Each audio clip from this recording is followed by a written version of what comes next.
are in Stratford East, the site of the Olympics 2012. And behind me in the pub are a group of old retired people who are eating and drinking merrily, and they're off to the site to have a look themselves.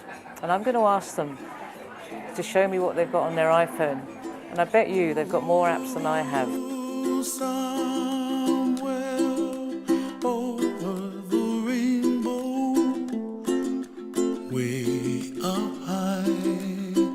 My dream is to make computers engaging, accessible and exciting to as many people as possible.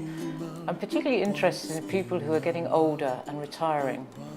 So here we are at the site of the Olympics 2012, and over here on the left is a huge stadium, a beautiful structure, and to its right is a helix obelisk type thing. I'm not sure what it is, but there's a lot of creativity gone behind its inception and its design. And I'm sure it's going to be an amazing central point of the Olympics stadium. And then to the right, we can see Zaha Hadid's Aquatic Centre. And this again is a beautiful structure, a very simple design, and it's got a sort of scallop shape to it. And inside, I'm sure it's just as beautiful.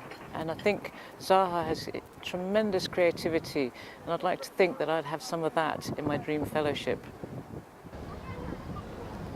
I'd like old people to think of computers not as something to be feared, but as something to look forward to using, even playful.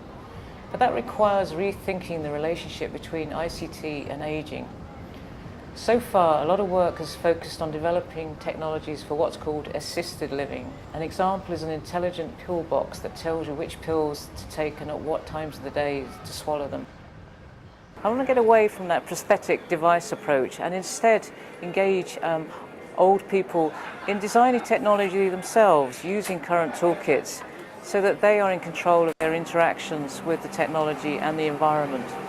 I'd like older people themselves to be involved in thinking about the design and use of technology to solve problems that they care about, such as loneliness, isolation, and even what to do in the post-pension era.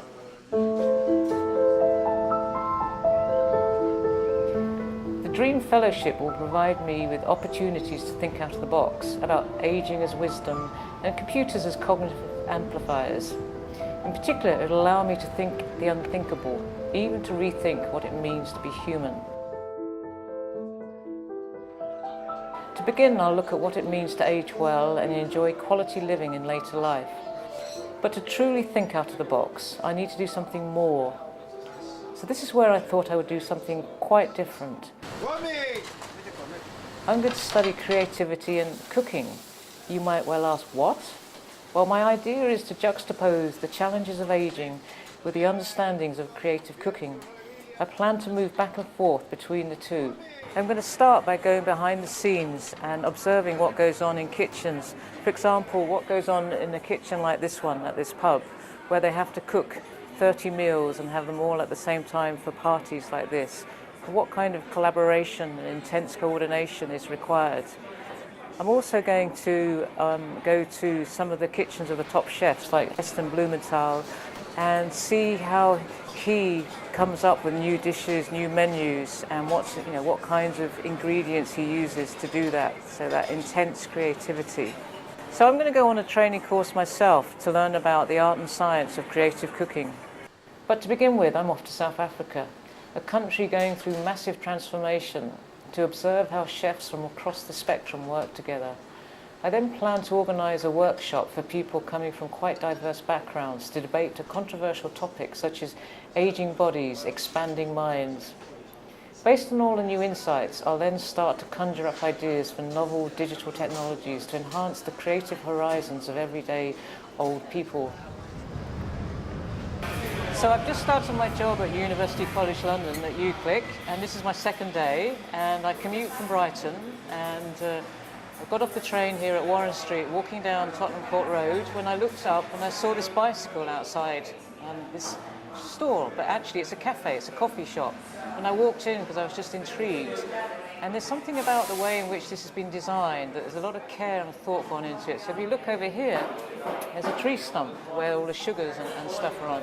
And they also make really nice coffee and lovely tea. And then the lighting, if you look up there, is just a few light bulbs. So I think there's a lot of creativity gone into this, and I'm going to come here each day to be inspired.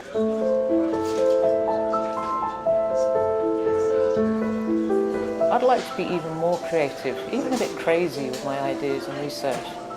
I want to come up with new ways of thinking about things that will make a difference. So, rethinking aging as unleashing wisdom, and rethinking ICT as interactive ingredients. And I want to help with the burgeoning aging research agenda in the UK by doing things differently. So that means getting away from the current mindset in ubiquitous computing to one where aging people themselves can tell their children and the rest of society what they can do with state-of-the-art computers. Let them show us how they can be more actively engaged and in control of their interactions with computers, each other and the environment.